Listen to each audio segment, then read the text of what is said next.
Hello, welcome to my video. This is for the July hop that's been set up by Linda. So thank you very much, Linda, for doing this. Our theme was fantasy underwater. So I've decided here to do a little dictionary page and doing the mermaid, the word mermaid.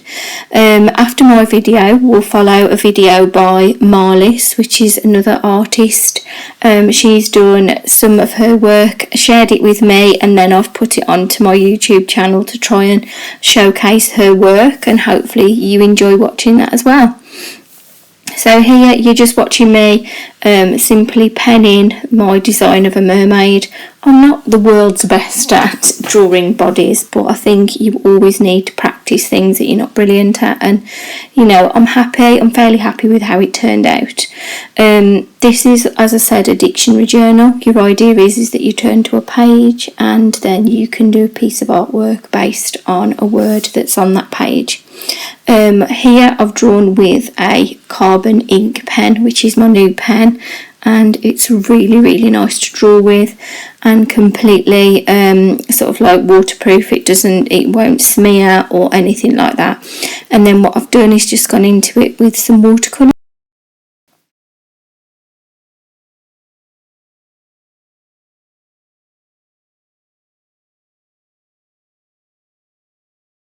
To do the shading on the skin, I've just added a little bit of blue, and it does it to the actual colour that I mixed, and the blue does tend to give it a good shade for on the skin, so that's worked out.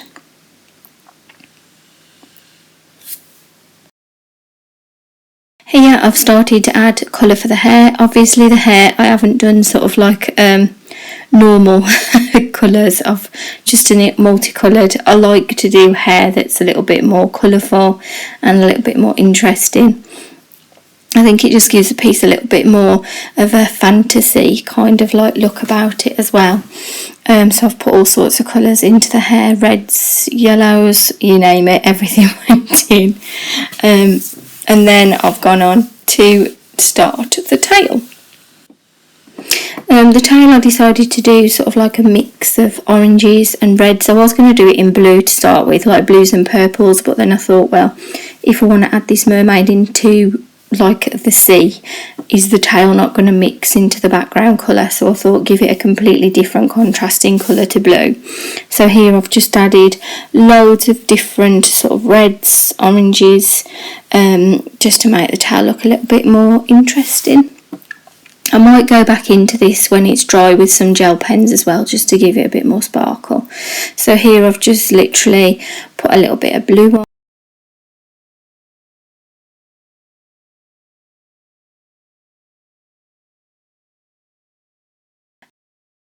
Put some green in so it looks a bit like your seaweed. These dictionary pages are thin, but they're actually really nice to do watercolours on. I was actually quite surprised how well it takes watercolour, and it's so enjoyable because it's such a simple process to just get your dictionary and draw. I mean, you can just open your dictionary at a page and go for it, choose a word, or in this case I specifically chose the word mermaid. So I hope that you've enjoyed watching this little page that I've done for the underwater fantasy, and to follow will be a fantastic artist, Marlys, and she's going to be sharing her work with you. Enjoy! Okay, this is Marlys, and we're going to try and do some koi today with color crayons and a heat gun. Here's the picture on a piece of black canvas. The heat gun, the colors. Now I'm going to put the colors on the canvas. Okay, I drew the picture roughly and I glued some pieces of crayon down because I don't want them to blow off when I start to melt them. So now we'll see what happens. When the pieces get too little to really work with and they're just leaving lumps on here, I'll take my little knife and just get rid of them.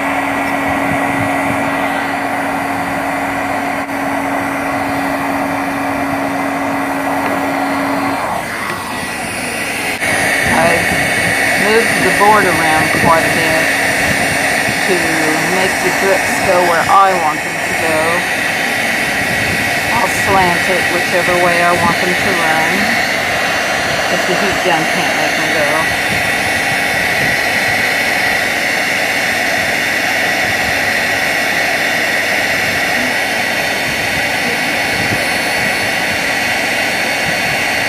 I would like to still have the three-dimensionality of the crayon after it's melted, like wax just sitting on top.